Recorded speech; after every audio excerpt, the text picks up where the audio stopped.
you know, you get on YouTube or something similar to this, some forum for expressing yourself that you have, and you have all of these things that you want to say, thoughts on life, things you want to impart, and you get so excited about finally having a platform for doing that. And sometimes the things you say hit that mark. Sometimes they don't.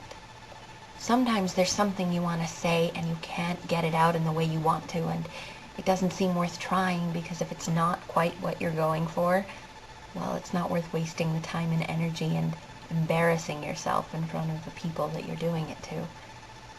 I guess that's kind of where I am today. I'm in a mood. It's not a bad mood. It's not a good mood. It's a me mood.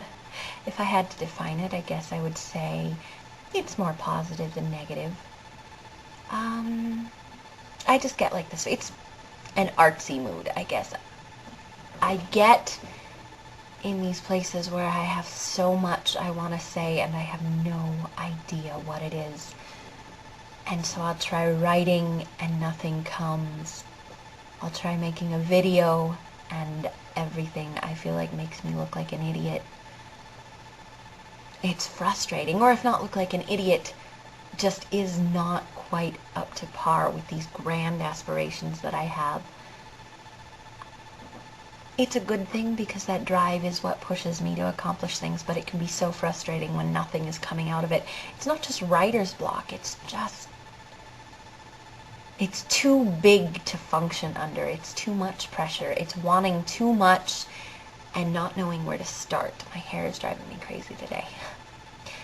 But, so that's where I've been today and yesterday, just trying to make a video, trying to write a couple things, and nothing is working. I got super nostalgic.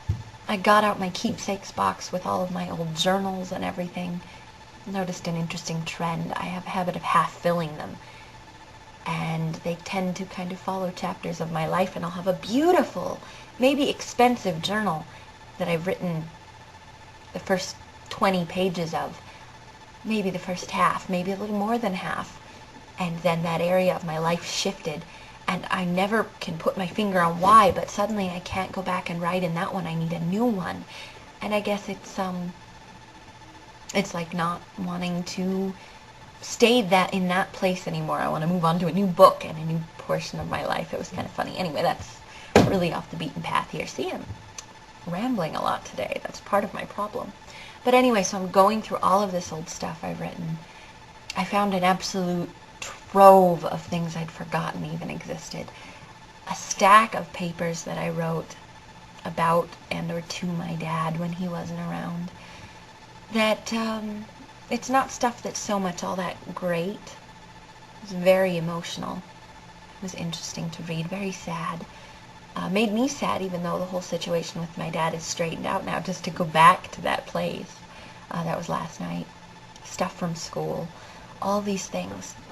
And I came across the oldest thing that I own from my writings, and it's this notebook.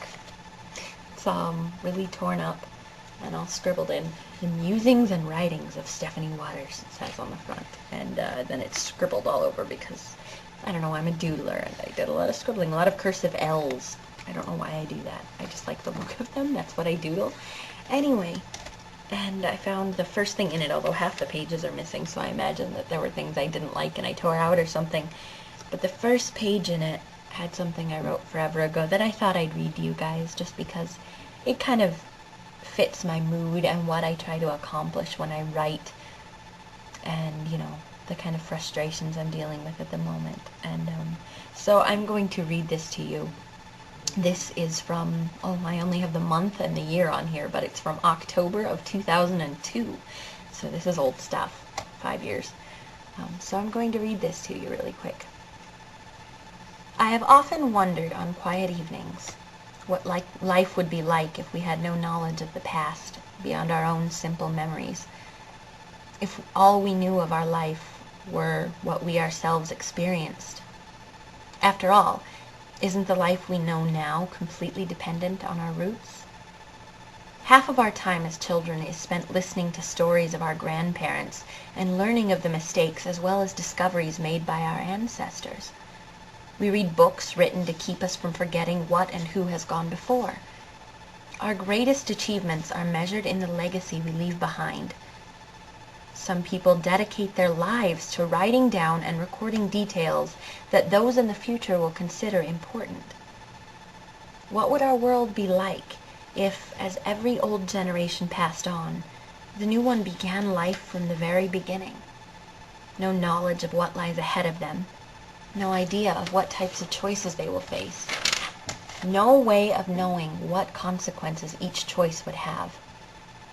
As strange and outlandish as these questions may be, at times they hold an almost frightening merit.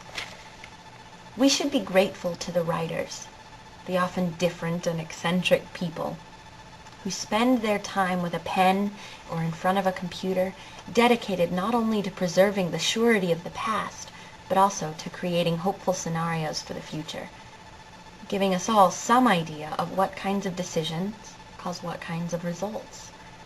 I say, hats off to those with the love and patience to take ordinary words and create masterpieces that do and shall continue to shape our lives. And I guess that was just a little journal entry or something. I didn't take writing for myself very seriously at the time. I did not think of myself as having any type of skill with it. I did it to express myself because I had a lot of emotions I needed to get out. And I did it because I read a lot, but I never really took it seriously back then. And some of my older writing has a purity that I miss if it lacks the discipline that I enjoy now. But that was just something that must have been written in one of these moods. Sometimes something good comes out of it. So that's what this video is about. I'm just in that weird place. It's not bad. It's just frustrating. That and I'm bored. And I'm alone in my room, which sucks. Anyway, that'll be all from me, you guys. I hope you are all having a wonderful weekend. And that's it. See ya.